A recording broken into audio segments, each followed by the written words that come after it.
ಇವತ್ತು ರಾಜ್ಯ ಸಚಿವ ಸಂಪುಟ ಸಭೆ ನಡೆಯಲಿದೆ. ಇವತ್ತಿನ ಸಭೆಯ ಪ್ರಮುಖ ಅಜೆಂಡಾ ಅಂದ್ರೆ ಆರ್ಎಸ್ಎಸ್ ಕಾರ್ಯ ಚಟುವಟಿಕೆಗಳ ಮೇಲೆ ನಿರ್ಬಂಧ ಹೇರೋ ಬಗ್ಗೆ ಚರ್ಚೆ ಆಗುತ್ತೆ ಎನ್ನಲಾಗ್ತಾ ಇದೆ. ಇನ್ನು ಪ್ರಿಯಾಂಕ್ ಖರ್ಗೆಗೆ ಜೀವ ಬೆದರಿಕೆ ಬಂದಿರೋ ಬಗ್ಗೆಯೂ ಮಹತ್ವದ ಚರ್ಚೆ ನಡೆಯಲಿದೆ. ಆರ್ಎಸ್ಎಸ್ಗೆ ಅಂಕುಶ ಬೀಳುತ್ತಾ ಅನ್ನೋ ಕುತೂಹಲ ಹೆಚ್ಚಾಗಿದೆ.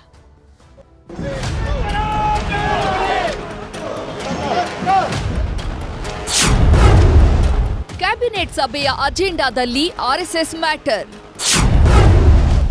ಸಾರ್ವಜನಿಕ ಸ್ಥಳದಲ್ಲಿ ನಿರ್ಬಂಧಕ್ಕೆ ಒತ್ತಾಯ ಪತ್ರ. ಸಾರ್ವಜನಿಕ ಸ್ಥಳಗಳಲ್ಲಿ ಆರ್ಎಸ್ಎಸ್ ಚಟುವಟಿಕೆಗಳಿಗೆ ಅಂಕುಶ ಹಾಕುವ ಬಗ್ಗೆ ಸಚಿವ ಪ್ರಿಯಾಂಕ್ ಖರ್ಗೆ ಸಿಎಂಗೆ ಪತ್ರ ಬರೆದಿದ್ರು.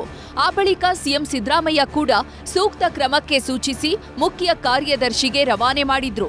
ಈ ಬಗ್ಗೆ ಮಾತನಾಡಿದ್ದ ಸಿಎಂ ಸಿದ್ದರಾಮಯ್ಯ ತಮಿಳುನಾಡು ಮಾದರಿಯಲ್ಲಿ ನಿರ್ಧಾರ ತೆಗೆದುಕೊಳ್ಳುವುದಾಗಿಯೂ ಸುಳಿವು ಕೊಟ್ಟಿದ್ರು. ಇದಾದ ಬೆನ್ನಲ್ಲೇ ಸಚಿವ ಪ್ರಿಯಾಂಕ್ ಖರ್ಗೆಗೆ ಬೆದರಿಕೆಯ ಕರೆ ಬಂದ ಬೆನ್ನಲ್ಲೇ ಸಿಎಂ ಸಿದ್ದರಾಮಯ್ಯ ಫುಲ್ ಅಲರ್ಟ್ ಆಗಿದ್ದಾರೆ.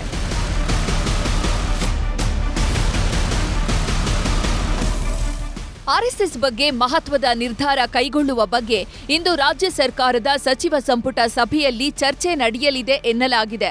ಇಂದು ನಡೆಯುವ ಸಂಪುಟ ಸಭೆಯಲ್ಲಿ ಚರ್ಚೆ ನಡೆಸಿ ಸಾರ್ವಜನಿಕ ಸ್ಥಳಗಳಲ್ಲಿ ಅಂಕುಶ ಹಾಕಬೇಕಾ ಬೇಡವಾ ಅನ್ನೋ ಬಗ್ಗೆ ಸಂಪುಟ ಸಚಿವರಿಂದ ಸಲಹೆಯನ್ನ ಪಡೆಯಲಿದ್ದಾರೆ.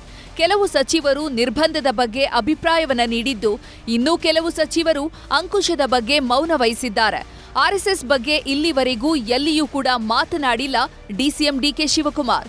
ಕೇವಲ ಬೆದರಿಕೆಯ ಕರೆ ಬಗ್ಗೆ ಅಷ್ಟೇ ಮಾತನಾಡಿದ್ದಾರೆ. ಹೀಗಾಗಿ ಇಂದಿನ ಕ್ಯಾಬಿನೆಟ್ನಲ್ಲಿ ಎಲ್ಲ ವಿಚಾರಗಳ ಬಗ್ಗೆ ಮುಕ್ತ ಚರ್ಚೆ ನಡೆಯಲಿದೆ.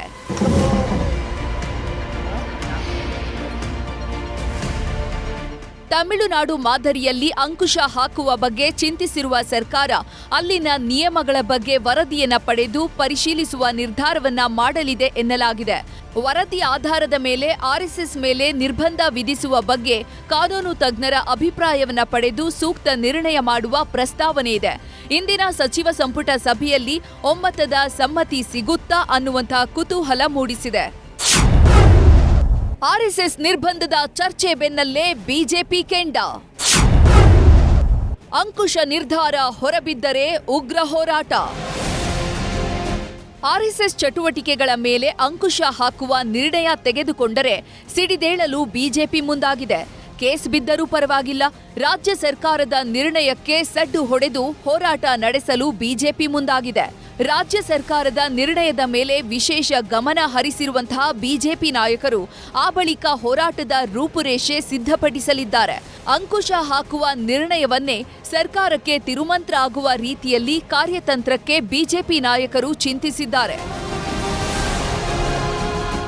ಒಂದು ವೇಳೆ ರಾಜ್ಯ ಸರ್ಕಾರ ನಿರ್ಬಂಧ ಮಾಡುವ ನಿರ್ಧಾರವನ್ನ ಮಾಡಿದ್ರೆ ರಾಜ್ಯದಾದ್ಯಂತ ಆರ್ಎಸ್ಎಸ್ ಪರವಾಗಿ ಅಭಿಯಾನ ಮಾಡುವುದು, ಸರ್ಕಾರಿ ಮೈದಾನಗಳಲ್ಲಿ ಮತ್ತಷ್ಟು ಚಟುವಟಿಕೆಗಳನ್ನ ನಡೆಸುವುದು, ರಾಜ್ಯ ಸರ್ಕಾರದ ನೀತಿಯ ವಿರುದ್ಧ ಜನರಿಗೆ ಮನವರಿಕೆ ಮಾಡುವುದು ಬಿಜೆಪಿ ಕಾರ್ಯತಂತ್ರವಾಗಿದೆ.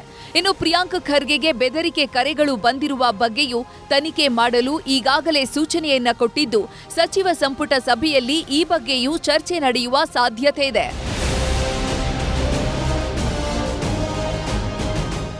Bureau report, news 18.